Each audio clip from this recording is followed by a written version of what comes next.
그만해. 책 좀 읽어, 책 좀. 너 공부는 안 하니? 자기 개발 안 해? 옆집 엄마는 자기 개발해가지고 사업도 하고 돈도 엄청 번다는데 자기 개발 안 할 거야? 야, 엄마 그게 뭐가 힘들어? 다 하는 건데. 이렇게 얘기 들으면 기분이 어떠실 것 같으세요? 안녕하세요. 엄마들의 멘탈 트레이너 만미연입니다. 반갑습니다. 얼마 전에 전 세계에서 한국이 양육비가 1위라는 기사가 있었어요. 그만큼 우리나라 부모들이 아이들의 교육과 미래에 관심이 아주 높다는 뜻이겠죠. 우리가 그렇게 많은 돈을 쓰고 있는 이유는 아이들이 조금 더 잘 살기를 바라고, 조금 더 좋은 직업을 갖길 바라고, 조금 더 나은 미래를 살길 바래서겠죠. 그런데 무작정 돈을 쓰기 전에 고민해 봐야 될 것들이 있어요. 오늘 제가 알려드리는 세 가지는 사교육을 시키든 시키지 않든, 아이가 서울대를 가길 바라든 바라지 않든, 아이가 공부를 잘하든 잘하지 않아도 되든 간에 아이를 둔 엄마라면 반드시 숙지해야 될 세 가지예요. 오늘 제 얘기를 끝까지 듣지 않으시고 아이들의 교육을 위해서 혹은 미래를 위해서 돈과 시간을 투자하신다면 크게 손해보실 거예요. 자, 첫 번째는 명령문이 되지 않는 동사를 주의하는 것이에요. 엄마들이 제일 좋아하는 명령문 있죠. 공부해라, 책 읽어라. 이 두 가지의 명령문이 과연 성립이 될까요? 여러분이 저에게 일어나라라고 하신다면 저는 바로 일어날 수 있어요. 그쵸? 웃어라라고 말하면 바로 웃을 수 있습니다. 그런데 여러분이 저에게 공부해라라고 말하면 저는 바로 공부를 할 수 없어요. 앉을 수 있어요. 책을 펼 수도 있죠. 글자를 읽을 수도 있을 거예요. 글자를 쓸 수도 있죠. 하지만 공부는 제가 겉으로 보이는 행동으로 하는 것이 아니죠. 여러분 독서실 학원 다 다녀보셨잖아요. 엄마가 학원 가라, 독서실 가라 하면 학원을 갈 수 있고 독서실을 갈 수 있어요. 수업 시간에 앉아 있어라 하면 앉아 있을 수 있어요. 그런데 책상에 앉아 있고 학원에 가 있다고 해서 공부가 되던가요? 공부는 머릿속으로 하는 거죠. 겉으로 드러나는 행동이 아니에요. 그 말인 즉슨 외부에서 명령을 통해서 이뤄낼 수 있는 일이 절대로 아니라는 거예요. 많은 사교육을 시키면서 안심하시는 분들도 있을 거예요. 몇 시간 동안 학원에 앉아 있으니까, 학원에서 몇 권의 책을 떼었으니까, 학원에서 이러이러한 숙제를 했으니까. 그런데 과연 그 아이가 정말 앉아있는 시간 동안에 공부를 하고 있는 걸까요? 그 문제집과 책을 떼는 시간 동안에 정말 그 내용을 숙지하고 이해하고 있는 걸까요? 이해하고 숙지하고 공부하고 외우는 것은 명령문이 성립되지 않아요. 그건 내 뇌가 움직여야만 할 수 있는 일이기 때문이죠. 책을 읽는 것도 마찬가지예요. 글씨를 읽을 수는 있어요. 엄마가 옆에 앉혀놓고 1페이지부터 10페이지까지 반드시 읽어야 돼 라고 이야기하고 낭독을 시킬 수도 있죠. 하지만 아이가 책의 내용을 이해하고 이해한 책의 내용을 바탕으로 논리력과 사고력을 펼치고 또 문해력이 올라가는 일은 부모가 명령해서 될 수 있는 일이 절대로 아니에요. 엄마로서 우리는 아이들의 행동에 깜빡 속아 넘어가요. 아이들이 우리가 말하는 대로 행동을 하면 우리가 원하는 대로 되고 있다고 착각을 하곤 하죠. 그리고는 학원을 갔는데, 과외를 했는데, 학습지를 시켰는데 왜 아이가 공부를 못할까? 책을 사줬는데, 전집을 샀는데 왜 아이가 사고력이나 논리력이 떨어질까 고민을 하죠. 그 이유는 제가 설명한 그대로인 거죠. 엄마가 명령한 것들은 했지만 명령하지 못하는 부분에 있어서는 아이가 자발적으로 행동하지 않은 거죠. 그러면 어떻게 해야 될까요? 아이가 자발적으로 행동하기 위해서는 이 행동을 왜 해야 되는지를 알아야겠죠. 무작정 학원을 가고 무작정 책상에 앉아 있는 게 아니라 아이가 공부를 왜 해야 되는지 스스로 깨닫고 설득이 되어야만 해요. 아이를 어떻게 설득하나요? 아이는 공부를 싫어하는데요. 정말 그럴까요? 아이들은 생각보다 본인 인생에 관심이 매우 많아요. 아이들은 잘 살고 싶어요. 아이들도 가난하고 싶거나 굶고 싶거나 결의에 나앉고 싶지 않아요. 아이들과 진지하게 대화를 나누셔야 돼요. 아이들이 공부를 왜 해야 되는지, 아이들이 이루고 싶은 꿈이 있다면 그 꿈을 위해서 어떠한 행동들을 해 나가야만 하는지에 대해서 서로 완벽한 이해가 있어야 하죠.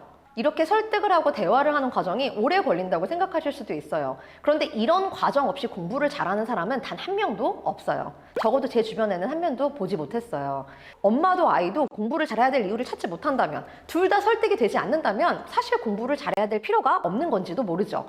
아이가 다른 것을 좋아한다면 그 좋아하는 것으로 꿈을 이루기 위해서는 어떤 것들을 해야 되는지에 대해서 이야기를 나눠봐야 되겠죠. 책을 읽는 것도 마찬가지예요. 아이들에게 책을 아무리 많이 사줘도, 책 읽는 환경을 아무리 조성해도, 엄마가 아무리 책을 읽어도 아이가 책을 왜 읽어야 되는지에 대해서 스스로 설득이 되지 않으면 아이는 절대로 책을 읽지 않을 거예요.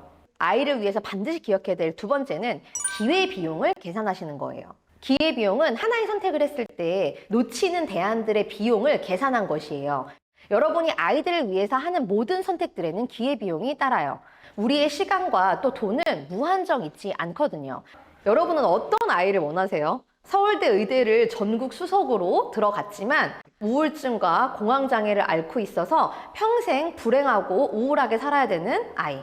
학업 공부를 잘 못해서 고졸이지만 행복하고 자존감이 높고 스스로를 사랑하는 아이. 물론 두 가지의 예는 극단적 예시일 수 있어요. 그리고 어떤 분들은 공부를 잘하면 자존감이 높잖아요. 공부를 못하면 불행할 수밖에 없잖아요. 이렇게 말씀하실 수도 있어요. 근데 저는 실제로 이 두 가지 예를 다 알고 있어요. 여러분은 어떠한 선택을 하고 싶으세요? 곰곰이 한번 생각해 보세요. 이러한 생각을 해야 되는 이유는 우리가 극단적으로 아이들을 키워야 된다는 게 아니라 기회비용이 있음을 이해하셔야 된다는 거예요. 우리는 인생에서 우리가 원하는 아주 많은 것을 가질 수 있어요. 하지만 동시에 갖지 못하는 여러 가지 대안들이 있죠. 아이들의 인생에서도 마찬가지예요. 반드시 선택을 하면 기회비용이 발생한다는 거예요. 아이들에게 책을 읽히면 아이들은 몸을 움직이지 못하고, 아이들을 밖에서 뛰어놀게 하면 아이들은 책상에 앉아있는 습관을 잃게 되겠죠. 아이들에게 공부를 시키면 주도적으로 생각하는 힘을 잃게 될 거고, 아이들에게 자유를 주면 교육과 조직에 적응한 능력이 좀 떨어지겠죠. 여러분이 내리는 어떠한 선택도, 또 아이가 내리는 어떠한 선택도 정답은 없어요. 하나를 얻고 하나를 잃는 선택이니까요. 다른 사람이 좋다고 해서, 옆집 아이가 한다고 해서, 전문가가 권한다고 해서 덥석 선택을 하면 안 되는 이유는 그 전문가는, 또 그 옆집 엄마는 내가 아니고 내 아이를 키우는 엄마가 아니기 때문이에요. 우리는 전문가가 아닌 엄마이기에 아이들이 어떤 선택을 했을 때 얻는 것뿐만 아니라 잃는 것을 반드시 잘 생각해 보셔야 돼요. 그리고 그 무게를 재서 내가 선택한 것이 잃는 것보다 더 나은 선택이라는 자신감이 있으셔야 되죠. 공부도 잘하고 인성도 좋고 부모 말도 잘 듣고 사교적이고 친구도 잘 사귀고 나중에 결혼도 잘하고 또 회복 탄력성도 높고 자존감도 높고 스스로를 사랑하는 그런 아이? 당연히 좋죠. 하지만 우린 인간이잖아요. 신이 아니고요. 여러분이 얼마나 투자를 하든, 얼마나 신경을 쓰고, 얼마나 고심하여 결정을 내렸든 간에 아이들은 완전하지 않고 완벽하지 않은 존재로 클 거예요. 아이들에게는 강점이 있을 거고 약점이 있을 거예요. 잘하는 것이 있을 거고 결함이 있겠죠. 어떠한 것을 강점으로 가져갈지, 어떠한 것을 장점으로 더 키워줄지의 결정이지 완벽한 인간을 내리는 결정이어서는 안 돼요. 그건 불가능한 거니까요. 자, 세 번째는 역지사지를 생활화 하시는 거예요. 역지사지가 뭔지 아시죠? 입장 바꿔 생각하는 거예요. 아이들과 역지사지 많이 하시나요? 우리는 아이들에게 역지사지가 사실 잘 안 돼요. 저도 7살 아들을 키우고 있지만 참 쉽지 않아요. 아이들이 본인의 의지를 표출하지 못할 때, 매우 무기력할 때부터 우리는 아이들을 키워왔으니까요. 아이를 먹이고 재우고 아이에게 필요한 것들을 해주면서 약간의 우월의식이 생기죠. 아이가 내 존재의 어떤 확장인 것 같고, 아이가 내 존재의 일부분인 것 같고, 아이가 나의 아바타인 것 같은 생각이 들 때도 있고, 너무나 닮은 아이를 보면서 내 미니미라는 생각이 들 때도 있어요. 하지만 다 틀렸어요. 아이는 엄마와 전혀 관련이 없는, 전혀 상관이 없는 매우 독립적인 인격체입니다. 물론 우리가 DNA를 물려주었죠. 그리고 내 배를 통해서 세상에 나왔죠.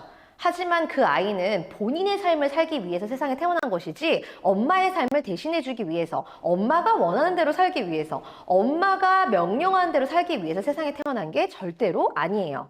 그리고 아이가 몇 살이든 간에 아이는 본인만의 자유의지와 본인만의 의견과 본인만의 생각과 본인만의 감정을 가진 인간이에요.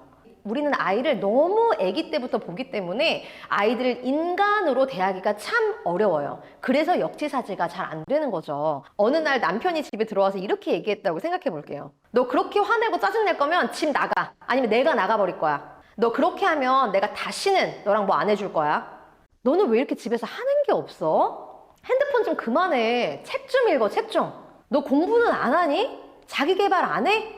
옆집 엄마는 자기 개발해가지고 사업도 하고 돈도 엄청 번다는데 자기 개발 안 할 거야? 야, 엄마 그게 뭐가 힘들어? 다 하는 건데. 이렇게 얘기 들으면 기분이 어떠실 것 같으세요? 물론 엄마들이 아이들에게 조심하기도 하겠지만 저도 가끔 윤우한테 제가 생각할 겨를도 없이 이런 나쁜 말들이 튀어나올 때가 있어요. 어른인 우리가 듣고 싶지 않은 이야기는 아이들도 듣고 싶지 않아요. 아이들도 인간이거든요. 제가 제일 싫어하는 말 중에 하나가 학생이니까 공부해야지 라는 말이에요. 물론 학생이라는 본분이 있어요. 학생은 학교를 가야만 하죠. 하지만 그렇다고 해서 그 학생이 공부를 잘할 필요는 없어요. 직장을 다니는 모든 직장인이 임원이 되지 않는 것처럼요. 직장인의 본분은 직장을 가는 거죠. 그래야 월급을 받으니까. 학생의 본분은 학교를 가는 거예요. 학교에 가서 1등을 하고 1등을 하지 않고는 그 아이의 본분이 아니에요. 엄마의 바람이죠. 엄마의 본분은 아이를 사랑하는 거예요. 아이를 생존시키는 거죠. 엄마의 본분은 청소를 하고 빨래를 하고 엄마표 놀이를 하고 엄마표 영어를 하고 아이에게 유기농 식단을 먹이는 것이 아니에요. 그런데 누군가 그렇게 얘기를 한다면 화가 나겠죠. 난 엄마의 본분을 다 하고 있는데 내가 원하지 않는 엄마의 다양한 역할까지도 모두 다 섭렵해야 되는 것처럼 이야기를 하니까요. 아이들이 공부를 하다가 힘들다고 하면 이렇게 말씀하시는 엄마들이 많아요. 다 힘들어. 옆집에도 힘들고 옆옆집에도 힘들고 니네 반 애들 다 힘들어. 원래 그때는 그렇게 하는 거야. 그런데 우리 엄마 처음 뵀을 때 기억나시나요? 신생아를 키우면서 죽고 싶었던 순간 기억나세요? 저는 기억나거든요. 그때 누군가가 저에게 다 힘든 거야. 누구나 힘든 거야. 모든 엄만 다 힘들어. 너만 힘들어? 이렇게 얘기를 했다면 저는 정말 절망적이었을 것 같아요. 다른 사람이 힘든 거? 누구나 힘든 거? 저는 관심 없거든요. 그냥 제가 힘든 것을 이야기하고 싶었을 뿐이거든요. 아이가 힘들다고 말할 때도 마찬가지일 거예요. 친구들이 힘든 건 중요하지 않겠죠. 본인이 힘든 것을 엄마가 알아주길 바라는 거죠. 아이들에게 어떤 이야기를 하실 때 잠깐만 멈추어 주세요. 특히 부정적인 이야기를 하시거나 아이들에게 무언가 시키고 싶으실 때 잠깐만 멈추어서 생각해 보세요. 이런 이야기를 들으면 나는 어떤 기분일까? 근데 이렇게 말씀하실 수 있어요. 아이들은 중요한 때잖아요. 정말 그럴까요? 제가 생각할 때는 지금 30, 40대인 여러분이 훨씬 더 중요한 때라고 생각이 들어요. 우리 인생에 지금 반도 안 살았는데 앞으로 남은 반을 어떻게 살지 중간 기로에 놓여 있잖아요. 아이들은 20살도 되지 않았기 때문에 앞으로 만회할 수 있는 기회가 얼마든지 있어요. 물론 우리도 얼마든지 있지만 시간이 점점 줄어들고 있죠. 더구나 우리는 경제활동을 왕성히 할 수 있는 나이예요. 근데 이 중요한 시기를 원하는 대로 생산적으로 여러분이 원하는 꿈을 이루면서 살고 계신가요? 그렇게 살지 못하시는 분들도 많으실 거예요. 그런데 아이들에게 네가 지금 중요한 시기라는 이유로 10대라는 이유로 학생이라는 이유로 모든 것을 희생하고 너의 본분만 해야 된다고 강요한다는 건 너무 과한 처사이지 않을까요? 저는 제 아들과 제 남편이 저를 저로서 윤여진으로서, 만미 언니로서, 그리고 윤우의 엄마로서 있는 그대로 받아들여주길 원해요. 저의 모습 그대로 사랑해주길 바라죠. 제가 다른 엄마들과 비교해서 어떤지, 다른 사업가들과 비교해서 어떤지, 다른 와이프들과 비교해서 어떤지는 사실 알고 싶지 않아요. 그리고 제가 세상에서 제일 사랑하는 남편과 아이가 저에게 그렇게 이야기하면 깊은 상처를 받을 것 같아요. 더 열심히 하고 싶은 마음이 싹 사라질 것 같아요. 어떤 말을 할 때 아이들에게 어떠한 영향을 미칠지, 아이들의 마음에 어떻게 와닿을지를 곰곰이 생각해보고 해주세요. 오늘 말씀드린 3가지 꼭 기억하셔야 돼요. 명령문, 기회비용, 그리고 역지사지. 이 3가지만 기억하시면 어떠한 결정을 내리든 어떠한 선택을 하시든 또 아이들을 위해서 어떠한 투자를 하든 잘 하실 수 있을 거라고 생각해요. 아이를 키우고 교육시키는 것의 중심에는 반드시 아이가 있어야만 해요. 이 아이의 미래는 우리의 것이 아니니까요. 아이의 미래는 온전하게 아이의 것이에요. 우리는 부모이기 때문에 그 아이가 커가는 과정을 응원하고 지켜볼 특권을 가진 것 뿐이죠. 그걸 잊지 마시고 아이의 교육이나 미래에 대해서 고민해 주시길 바래요.